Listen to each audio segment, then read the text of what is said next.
गजा के पूर्ण निर्माण के लिए सऊदी अरब, यूएई, मिस्र, कतर और जॉर्डन के नेता मिस्र की राजधानी काहिरा में एक साथ आए। अरब नेताओं ने इस समिट में ट्रंप के उस प्लान को नकार दिया जिसमें उन्होंने गजा को एक टूरिस्ट प्लेस बनाने का प्रस्ताव रखा था।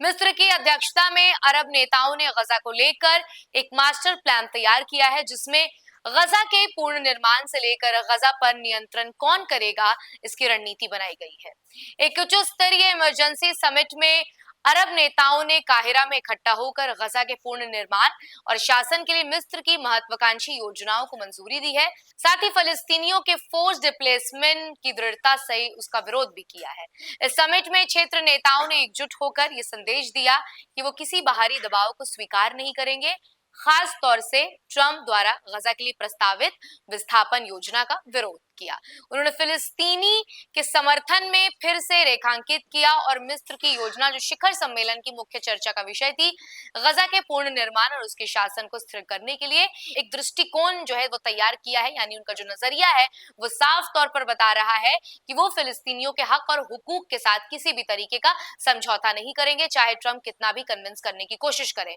इस योजना के मुताबिक आपको बता दें कि गजा के प्रशासन को 6 महीने के लिए स्वतंत्र की समिति द्वारा चलाया जाएगा जिसे फलस्तीनी सरकार के तहत काम करने के लिए स्थापित किया जाएगा। साथ ही आपको ये भी बता दें कि फलस्तीनी लीडरशिप की ओर से रास्ता खुलेगा और गजा में सिक्योरिटी व्यवस्था को मजबूत करने के लिए मिस्र और जॉर्डन फलस्तीनी पुलिस की प्रशिक्षण में मदद करेंगे और गजा और पश्चिमी तट में अंतरराष्ट्रीय पीस कीपिंग फोर्सेस की तैनाती पर भी चर्चा की जाएगी। आपको बता दें कि स्थिरता सुनिश्चित करने के लिए एक मध्यकालिक सीज फायर की पेशकश की गई है और शांति के लिए 2 स्टेट सॉल्यूशन की फिर से प्रतिबद्धता की गई है। जमीन पर तत्काल प्राथमिकताएं क्लियरिंग डिब्स और विस्थापित परिवारों के लिए अस्थायी आवास प्रदान करने को केंद्रित होंगी। मिस्र अंतरराष्ट्रीय कंपनियों के साथ मिलकर 20 ऐसी अस्थायी आवास क्षेत्रों का निर्माण करेगा और 3 साल का एक व्यापक पूर्ण निर्माण प्रयास शुरू किया जाएगा। महत्वपूर्ण बात यह है कि योजना में अगले 1 साल के भीतर फलस्तीनी इलेक्शन कराने का भी प्रस्ताव है। अगर सिचुएशन नॉर्मल होती है ताकि गाजा को फिलिस्तीन से जुड़ा हुआ साबित किया जा सके। शिखर सम्मेलन में यह भी साफ किया गया है कि अरब राष्ट्र किसी भी तरीके से फलस्तीनियों के फोर्स डिप्लेसमेंट का विरोध करते हैं, जो कि अमेरिकी राष्ट्रपति डोनाल्ड ट्रंप द्वारा दिए गए प्रस्तावों के सहित कई योजनाओं के खिलाफ है। नेताओं ने यह भी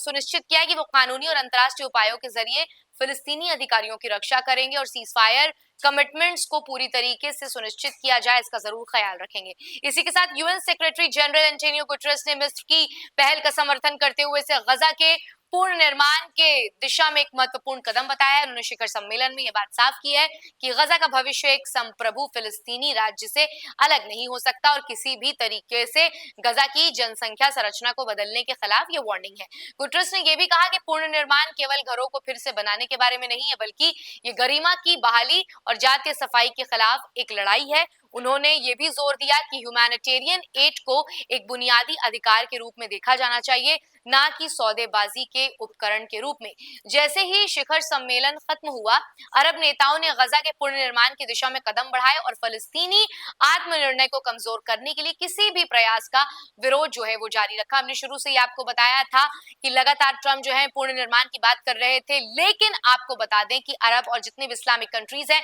वो शुरू से ही इसकी मुखालफत कर रहे थे, इसके खिलाफ थे। और इसी की कड़ी में ये नई अपडेट ये है कि सऊदी अरब और तमाम इस्लामिक देशों ने साफ तौर पर ट्रंप को कह दिया है कि फिलिस्तीनियों के हक और हुकूक के साथ नहीं खेला जाएगा। रमजान का महीना चल रहा है, ऐसे में फिलिस्तीनियों के दर्द को जो है वो समझने की जरूरत है और ऐसे में जितने भी इस्लामिक कंट्रीज हैं जिनसे उम्मीद थी, खासतौर से सऊदी अरब ने बहुत देर में फिलिस्तीन के हक में बोलना शुरू किया। सऊदी अरब को काफी आलोचनाओं का सामना भी करना पड़ा जब ईरान ने जब हमास और हिजबुल्लाह मिलकर जब हमला कर रहे थे, तब सऊदी अरब सबसे ज्यादा जो है सवालों के घेरे में था और ये सवाल जो है लगातार तमाम मुस्लिम कौम पूछ रही थी कि आखिर सऊदी अरब खामोशी क्यों इख्तियार किया है। लेकिन सीज फायर के बाद से ही सऊदी अरब जो है वो अब एक्शन मोड में नजर आया है और उसने साफ तौर पर कह दिया है कि हम अमेरिका के साथ अपने रिश्ते जरूर मजबूत रखेंगे, हमारे ट्रंप के साथ भी रिश्ते जरूर मजबूत रहेंगे, लेकिन इसकी कड़ी में जो है गजा, हमास या फलस्तीन के वहां के जो लोग हैं उनके साथ नाइंसाफी नहीं हो सकती और ये सऊदी अरब के एक्शन में भी दिख रहा है। फिलहाल आज की इस वीडियो में इतना ही। आपको हमारा ये वीडियो कैसा लगा हमें कमेंट सेक्शन में लिखकर जरूर बताइएगा और ऐसी तमाम अहम जानकारी से जुड़े रहने के लिए बने रहिए डीएनपी इंडिया के साथ।